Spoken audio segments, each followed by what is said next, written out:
筆。嘿嘿嘿嘿，係早晨。呢係支鉛筆，鉛筆，真係實淨。麻煩幫我檢查下 Jessie， 有咩任何道具啊、機關啊係認真啲幫我檢查，係真係認真少少，即係唔使就我程度啊。使唔使幫佢屈佢？因為冇睇。攞去敲下佢係咪實淨？敲下佢係咪實淨？你要屈，睇下佢有冇任何道具啊、機關啊。實淨喎，實淨，實淨，幫我檢查下佢，幫我檢查下佢。大家可以行近少少，大家可以行近少少嘅 ，OK， 唔使咁驚我。佢陣間變走你嘅。好實淨。好啦，麻煩大家各位可唔可以借張100蚊嘅紙幣俾我？紙幣。又要錢？搞笑啊！嚇？100蚊嘅紙幣。我最中意睇魔術嘅。睇落啦！啊唔係啊，真係俾我㗎。好啦，我想問下大家，如果一張銀紙，你哋會點樣鑑別佢係一張真鈔定係一張偽鈔？攞出嚟，你點樣鑑別？俾我想買嘢嗰個人，如果佢分唔到，佢攞咗換咗個物件俾我，呢件一定係真鈔。明白？好複雜。可以不理，可以不理。好啦，好啦。人哋唔收咪假錢。我哋收嘅錢咪假錢，我哋收嘅錢咪真錢。好啦，我哋不如講得基本少少啊。一張真鈔咧有兩個特徵，主要具備兩個特徵。第一個咧就係個水印啦，裏邊嘅水印。第二個特徵咧就係裏邊條金屬線，係咪？呢個大家都可以理解，係咪？但係因為咧而家科技嘅日新月異，即係不法分子咧連水印同埋金屬線都可以做到出嚟嘅。所以咧，一般嘅星斗市民咧，真係好難分別究竟張紙幣係真鈔抑或偽鈔，係咪？但係咧，最重點點樣分別佢係真鈔定偽鈔？大家都一定唔會知道，就係佢嘅紙質。水印同埋金屬線都可以冇，但係紙質一定係冇唔到嘅。點解咁講咧？因為真正嘅紙幣咧，紙質係比較特別嘅，紙質係比較特別嘅。我做個實驗俾大家睇，我做個實驗俾大家。點解咧？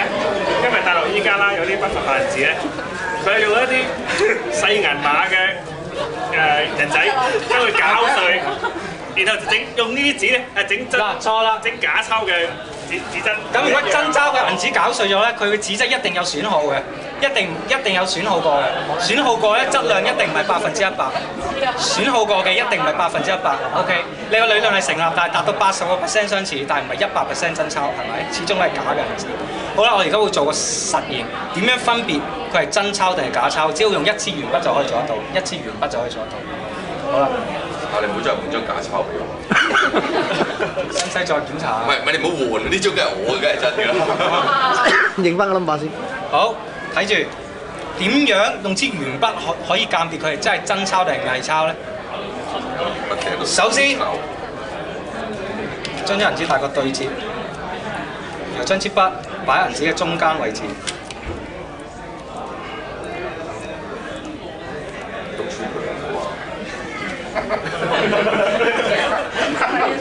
做唔到嘅，書都用唔到。大概對喺中間嘅位置。好，大概一陣間我喺呢個位置裏邊。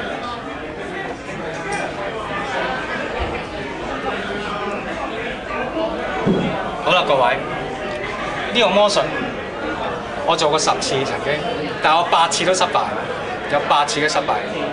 如果呢個魔術一失敗嘅話咧，你一張100蚊咧，我知道你想講乜嘅就結咗，做過第二個魔術。呢一張100蚊咧就會報銷㗎啦。你願唔願意用呢一張100蚊嚟去睇我呢一個魔術？贊成。如果贊成，我可唔可以拍一拍手掌啊？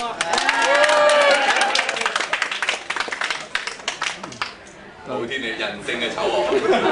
你要記住，如果你呢張銀紙係真鈔嘅話，係經得起風浪嘅，因為我話過真鈔嘅紙質咧係特別優質。但我經唔起個風浪嘛。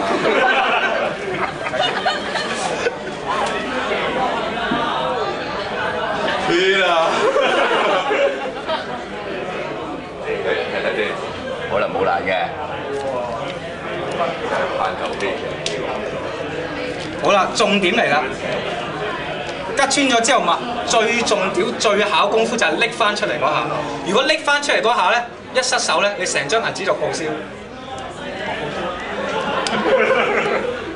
好啦，賠個張俾我咪得咯。各位，大家見到支筆係真真正正穿過張銀紙啊嚇，真真正正穿過張銀紙。未必係啊，聽住，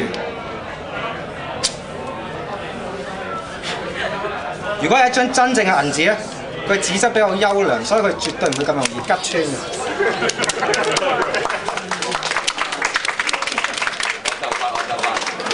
咁當然啦，咁樣都未能夠足以證明你呢張係100%嘅真鈔。唔需要證明咁樣。因為如果你要證明佢係一張真鈔嘅話，要經過兩個過程，仲要火燒啊！呢個只不過係其中一個過程嘅啫，呢個只不過係其中一個過程嘅啫。好啦，第二個過程係點咧？今次特別少少啦。今次我會將張銀紙咁樣對折，咁樣對折。頭先係將支筆直接穿過張銀紙，但係今次唔同啦。今次我將支筆咧橫掃嗰張銀紙嘅中間。好，將支筆橫掃張銀紙嘅中間。各位，奇蹟就係咁誕生。好啦，而家你好清楚見到銀紙係穿過張支筆嘅中間，係咪？係咪？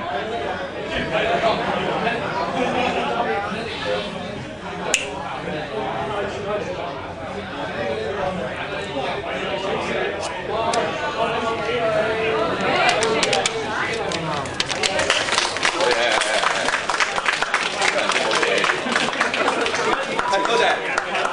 係，好啦。鉛筆送俾你做留念。哦，都好，要賣。